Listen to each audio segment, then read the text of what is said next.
नमस्कार दोस्तों, आपका फिर से स्वागत है हमारे YouTube चैनल पर। हमने पहले दो पार्ट, जो हमारा पहला चैप्टर है शीत युद्ध का दौर, इसका कर चुके हैं और आज हम तीसरा पार्ट के बारे में जानेंगे। तो आज हमारा जो पॉइंट या फिर अंश है उसका नाम है दो ध्रुवीयता को चुनौती किन्होंने दी? गुटनिरपेक्षों ने। तो इसके बारे में हम किस प्रकार चुनौती दी इसके बारे में हम पढ़ेंगे। तो आशा करता हूँ आपने हमारी जो पहले पार्ट 2 जो वीडियो है उसको देख चुके होंगे और आपको समझ में भी आ चुका होगा। और जिन्होंने नहीं देखा है वो जो हमारा पहले जो पार्ट 2 और पार्ट 1 जो वीडियो बना रखा है उसे ज़रूर देखें। तो चलिए हम अपना बिना किसी देरी के वीडियो को शुरू करते हैं। तो गुट निरपेक्ष आंदोलन, आशा करता हूँ आपको इसका परिभाषा पता होगा। अगर नहीं पता तो मैं आपको दोबारा बता देता हूँ। तो गुट निरपेक्ष आंदोलन था क्या?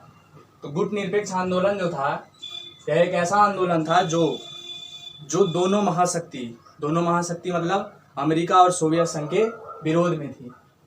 इस आंदोलन में ऐसे देश शामिल थे जो किसी भी गुट में जाना नहीं चाहते थे। तो हम चलिए गुट निरपेक्ष आंदोलन के बारे में अब पढ़ते हैं और विस्तार से जानते हैं। तो गुट निरपेक्ष आंदोलन का प्रथम सफल बैठक जो हुआ वो सन 1956 में हुआ।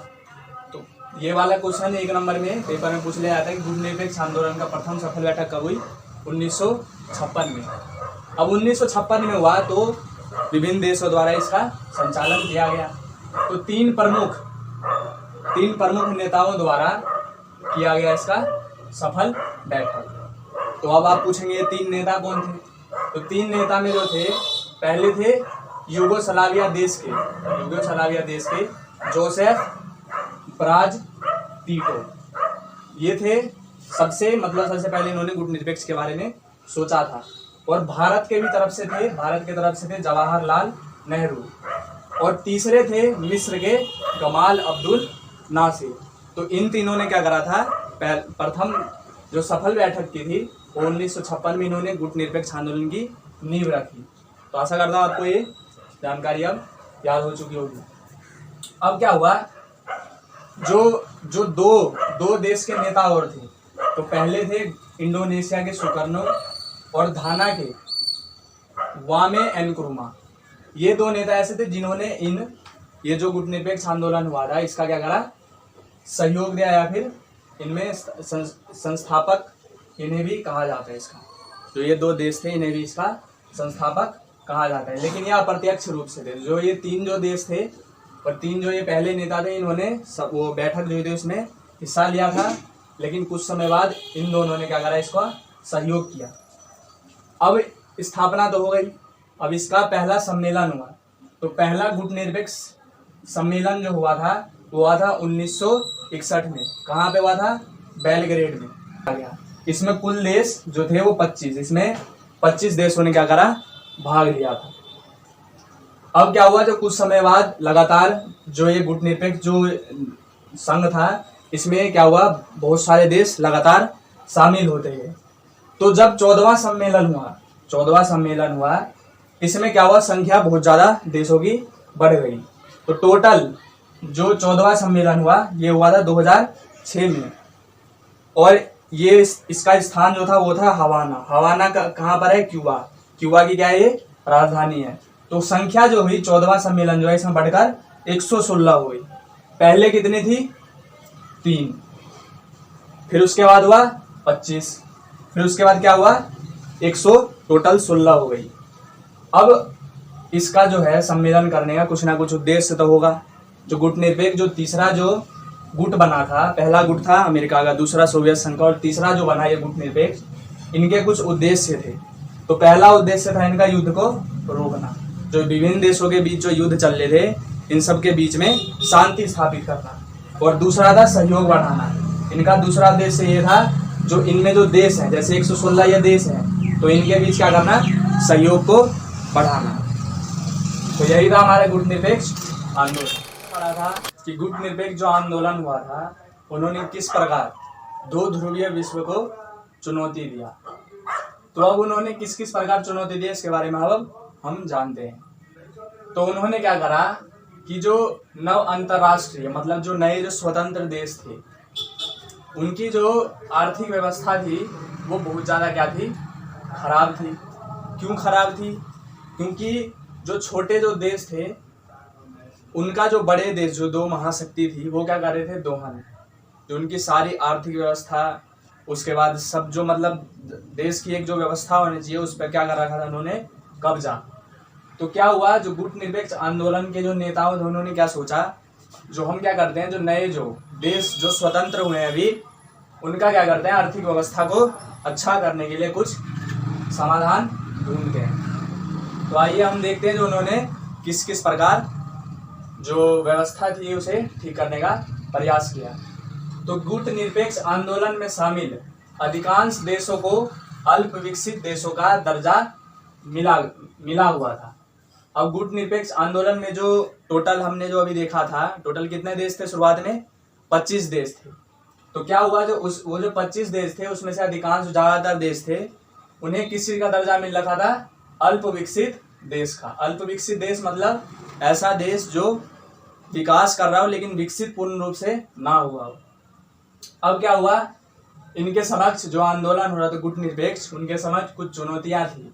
तो चुनौतियां क्या थी, ये पेपर में पूछ भी लिया था, गुट निरपेक्ष आंदोलन के समक्ष चुनौतियां क्या थी। तो पहली चुनौती थी देश के स्तर को ऊपर उठाने की।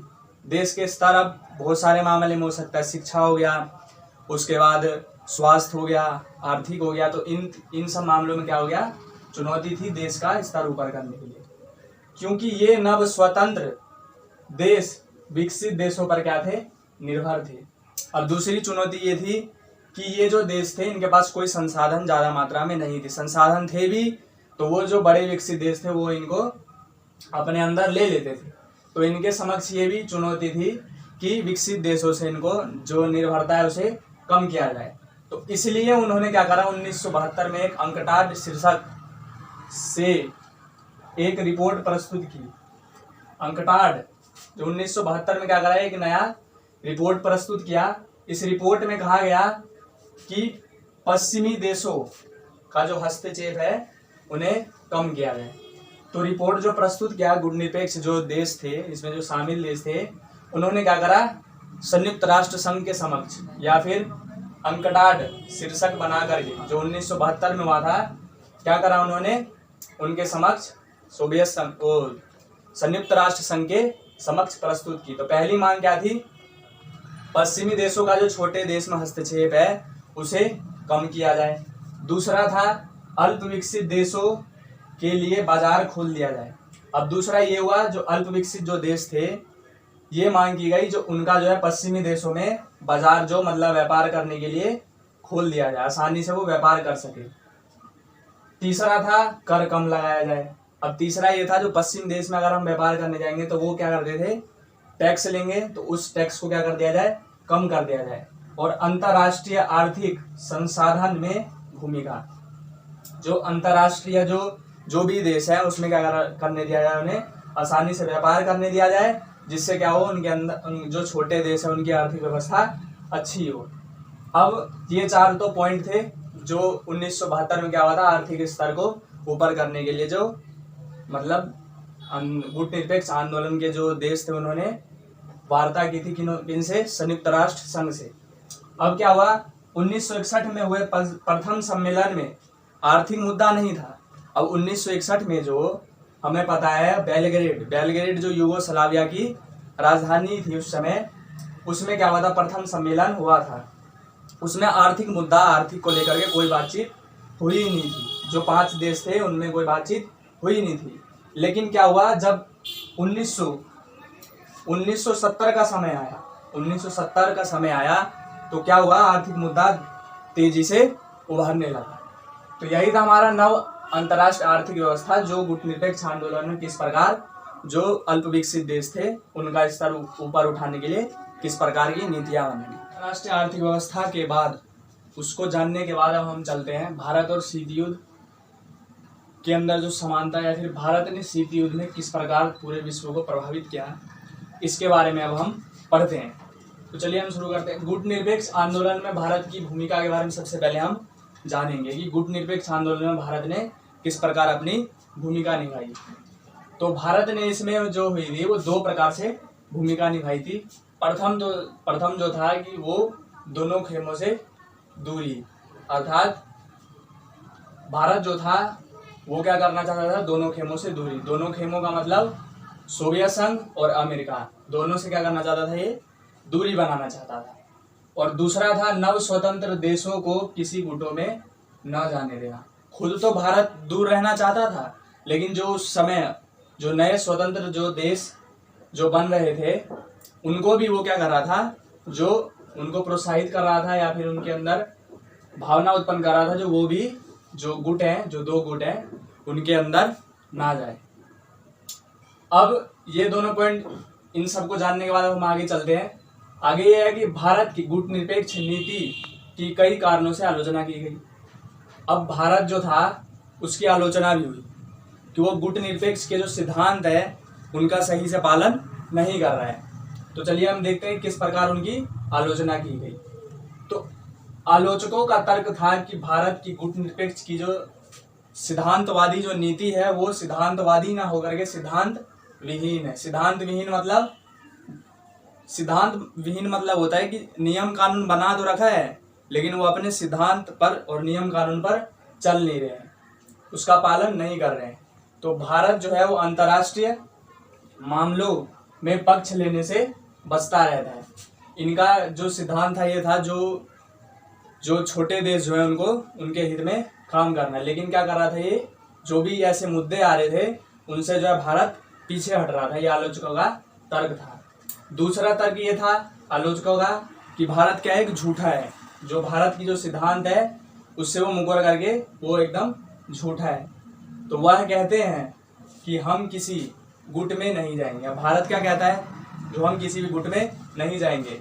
परंतु क्या होता है 1971 का समय, आशा करता हूं आपको ये डेट पहले से पता भी होगी। 1971 में जो बांग्लादेश संकट हुआ था, बांग्लादेश संकट मतलब बांग्लादेश जो है वो चाहता था जो पश्चिमी पाकिस्तान था उससे वो क्या होना चाहता था, अलग होना चाहता था पाकिस्तान से।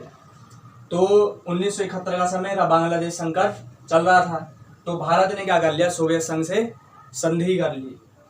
अब संधि क्यों करी, जो सोवियत संघ जो है वो भारत की मदद करे वो राजनीतिक रूप से, उसके बाद सैनिक भिजवा दे सोवियत संघ से, आर्थिक रूप से इन सब से मदद करे। तो भारत ने क्या करा था, सोवियत संघ से संधि कर ली। तो इसलिए आलोचकों का मानना था कि भारत जो है वो सोवियत संघ का हिस्सा है। भारत जो है पूर्ण रूप से सोवियत संघ से जुड़ चुका है।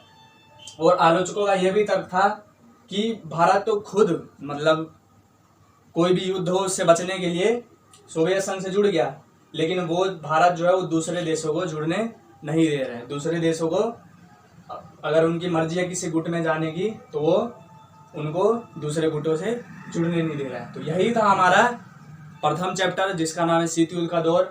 3 पार्ट में हमारे वीडियो बनाए। आशा करता हूँ आप ये तीनों पार्ट अच्छे से देख लेंगे, समझ लेंगे और हमारे चैनल को सब्सक्राइब करें और इस वीडियो को, तीनों वीडियो को लाइक करें, ज़्यादा से ज़्यादा शेयर करें। तो मिलते हैं हम अपने अगले वीडियो में, जिसका नाम है जो 2 ध्रुवीयता का इस प्रकार अंत हुआ। इसके बारे में अगले चैप्टर में पढ़ेंगे। तब तक के लिए नमस्कार।